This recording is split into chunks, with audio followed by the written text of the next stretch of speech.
بسم اللہ الرحمن الرحیم۔ رسول اللہ صلی اللہ علیہ وآلہ وسلم نے فرمایا، اگر مجھے اپنی امت کو حرج اور مشقت میں مبتلا کرنے کا خطرہ نہ ہوتا تو میں انہیں ہر نماز کے وقت مسواک کرنے کا حکم دیتا۔ محترم بھائیوں اور بہنوں، آج آپ کے سامنے نماز سے متعلق معلومات آپ کے سامنے پیش کرنے جا رہی ہوں۔ محترم بھائیوں، قضا نمازیں کیسے پڑھیں؟ یعنی اگر کسی کی بہت زیادہ نمازیں قضا ہو چکی ہیں، اب وہ ان نمازوں کو پڑھنا چاہتا ہے تو ان نمازوں کے پڑھنے کا آسان طریقہ کیا ہے؟ اسی مسئلے کو دھیان سے سننے کی ضرورت ہے۔ امید ہے اسے سن کر بہت زیادہ فائدہ حاصل ہوگا۔ تمام دوستوں سے گزارش ہے کہ ویڈیو کو مکمل دیکھیے گا۔ سب سے پہلے تو یہ جان لیجئے کہ جس نے کبھی بھی نماز نہ پڑھی ہو، اب اسے توفیق نصیب ہو رہی ہے، وہ ان قضا نمازوں کو پڑھنا چاہتا ہے تو جب سے وہ بالغ ہوا ہے اس وقت سے نمازوں کا حساب لگائے۔ سالوں کی نمازیں اس کی قضا ہیں۔ ان تمام نمازوں کو ادا کرنا چاہتا ہے، لیکن اسے تاریخ بلوغت یاد نہیں ہے۔ اسے معلوم نہیں ہے کہ کب وہ بالغ ہوا تھا، تو فقہاء کرام فرماتے ہیں کہ احتیاط اسی میں ہے کہ اگر کسی عورت ہے تو پھر 9 سال سے، اور اگر مرد ہے تو پھر 12 سال سے بلوغت کا حساب لگائے، اور پھر اسی حساب سے جتنے سالوں کی قضا نمازیں اسی کے اوپر ہیں ان تمام نمازوں کو ادا کرے۔ اور دوسری بات یہ بھی یاد رکھنے کے قابل ہے کہ قضا نماز ہر روز کی 20 رکعتیں ہوتی ہیں، یعنی قضا نمازوں میں سنتوں اور نوافل کی قضا نہیں ہوتی ہے، صرف فرضوں اور وتر کی ہی قضا کی جائے، یعنی فجر کے 2 فرض، ظہر کے 4، عصر کے 4 فرض، مغرب کے 3 فرض اور عشاء کے 4 فرض اور 3 وتر، ان کی قضا کی جائے۔ اس کے علاوہ باقی جو سنتیں اور نوافل ہیں ان کی قضا نہیں کی جائے گی۔ اور قضا نماز کی نیت کیسے کرنی ہے؟ نیت کہتے ہیں دل کے پختہ ارادے کو، لیکن اگر زبان سے کہنا چاہیں تو پھر اس طرح سے بھی کہہ سکتے ہیں کہ میں نیت کرتا ہوں سب سے پہلے قضا ہونے والی فجر نماز کے واسطے اللہ تعالیٰ کے منہ قبلہ خانہ کعبہ کی طرف اللہ اکبر، اور ایسے ہی ظہر کا کہیں گے سب سے پہلے قضا ہونے والی عصر نماز کی، سب سے پہلے قضا ہونے والی مغرب کی، سب سے پہلے قضا ہونے والی عشاء نماز کی، اور سب سے پہلے قضا ہونے والے وتروں کی۔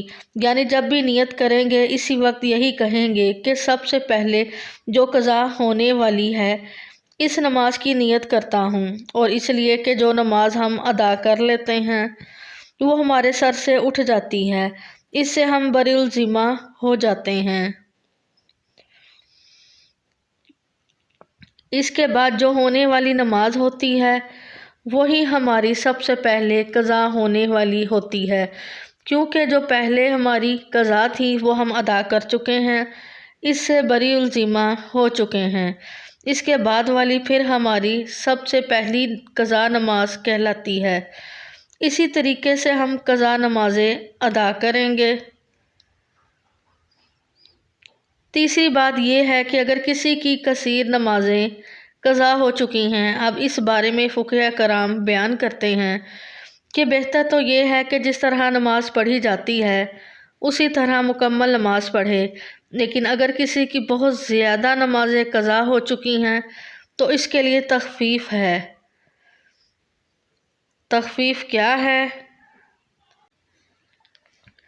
سب سے پہلی تخفیف تو یہ ہے کہ رکوع میں 3 مرتبہ تسبیح پڑھی جاتی ہے، سبحان ربی العظیم، تو 3 مرتبہ کی جگہ 1 مرتبہ پڑھے، لیکن یہ بات ذہن میں رہے کہ جب وہ اچھے طریقے سے رکوع میں پہنچ جائے تو تب 1 مرتبہ تسبیح پڑھنا بھی کافی ہوگا، اور تسبیح مکمل ہو جانے کے بعد سمیع اللہ لمن حمیدہ کہہ کر کھڑا ہو جائے۔ اسی طرح سجدے میں جو تسبیح پڑھی جاتی ہے، سجدے میں بھی کم از کم 3 مرتبہ تسبیح پڑھی جاتی ہے، تو سجدے میں بھی 3 مرتبہ کی جگہ 1 مرتبہ تسبیح پڑھ لے تو یہ سجدہ ہو جائے گا۔ مطلب یہ کہ ہر رکوع اور سجدے میں صرف ایک مرتبہ تسبیح پڑھ لے تو کافی ہوگی۔ ایک تو تخفیف یہ ہوئی۔ دوسری تخفیف، جس طرح 4 رکعت فرض نماز پڑھ رہا ہے، یعنی ظہر کے ہیں، عصر کے ہیں یا عشاء کے ہیں یا مغرب کے 3 فرض ہیں، ان میں یہ کہ تیسری اور چوتھی رکعت میں سورہ فاتحہ پڑھی جاتی ہے۔ لیکن اگر کسی کی بہت زیادہ نمازیں قضا ہو چکی ہیں تو اس میں یہ تخفیف ہے کہ سورۃ فاتحہ کی جگہ 3 مرتبہ سبحان اللہ پڑھ لے، یعنی سبحان اللہ سبحان اللہ سبحان اللہ، یہ پڑھ کر رکوع میں چلا جائے۔ دوسری تخفیف یہ ہوگی۔ تیسری تخفیف یہ ہے کہ قاعدہ اخیر میں، یعنی سب نماز ختم ہوتی ہے تو پڑھتے وقت اتحیات مکمل کرنے کے بعد درود پاک پڑھا جاتا ہے۔ درود پاک کے بعد دعا پڑھی جاتی ہے۔ اس میں یہ ہے کہ آخری کا دم التحیات پڑھنے کے بعد درود اور دعا پڑھنے کی جگہ صرف اتنا پڑھ لے، یعنی اتنا درود پاک کے کلمات پڑھ لے، اللہم صلی علی محمد وعلی آلہ۔ یہ تیسری تخفیف ہے۔ اس کے بعد پھر سامان پھیر لے، یعنی مکمل درود پاک اور دعا نہ پڑھنے کی اجازت ہے۔ یہ تخفیف ہے اس شخص کے لیے جس کی کثیر تعداد میں نمازیں قضا ہوئی ہوں۔ اور چوتھی تخفیف یہ ہے کہ جو وتر نماز ہے، اس میں تیسری رکعت میں سورت ضرور ملانی ہے۔ فرضوں میں تیسری اور چوتھی رکعت میں سورت کی جگہ 3 مرتبہ سبحان اللہ پڑھ لینا کافی ہے، لیکن وتر کی جو نماز ہے اس میں تیسری رکعت میں سورۃ الفاتحہ بھی پڑھی جائے گی اور دوسری سورت بھی ملانی ضروری ہے۔ اب اللہ اکبر کہہ کے دعائے قنوت پڑھی جاتی ہے، لیکن دعائے قنوت کی جگہ اگر وہ رب اغفر لی رب اغفر لی رب اغفر لی یہ 3 مرتبہ پڑھ لے یا پھر 1 مرتبہ پڑھ لے، رکوع میں چلا جائے تو تب بھی اس کی نماز بالکل درست ہے۔ طریقے سے قضا نمازوں کے لیے اس تخفیف کے ساتھ اگر نماز پڑھیں گے تو آپ کی جو بہت زیادہ نمازیں قضا ہو چکی ہیں وہ بہت جلد ادا ہو جائیں گی۔ فقہاء کرام بیان کرتے ہیں کہ اس طریقے سے اس تخفیف کا فائدہ اٹھا کر جس شخص کی زیادہ نمازیں قضا ہو چکی ہیں وہ اپنی نمازوں کو جلد ادا کر کے ان فرائض سے بری الذمہ ہو جائے۔ اور یاد رکھیں، قضا نمازوں کے ساتھ ساتھ توبہ کرنا لازمی ہے، کیونکہ نمازیں جو قضا کی ہیں ان کا گناہ ہے تو گناہ سے توبہ کرنا لازمی ہوتا ہے۔ ایک تو نماز ادا کریں گے، اس کے بعد پھر سچے دل سے توبہ کریں تو اس آسان طریقے سے اپنی قضا نمازوں کو ادا کر کے اللہ کی بارگاہ میں سرخ روح ہو جائیں گے۔ اللہ عمل کی توفیق عطا فرمائے۔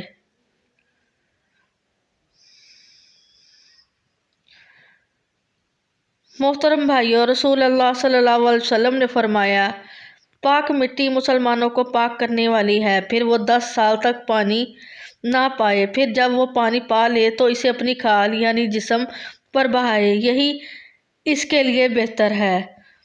نے اپنی روایت میں یوں کہا، پاک مٹی مسلمانوں کا وضو ہے۔ دعا ہے اللہ تعالیٰ میرا سنانا، آپ کا سننا اپنی بارگاہ الہی میں قبول و منظور فرمائے۔ آمین ثم آمین۔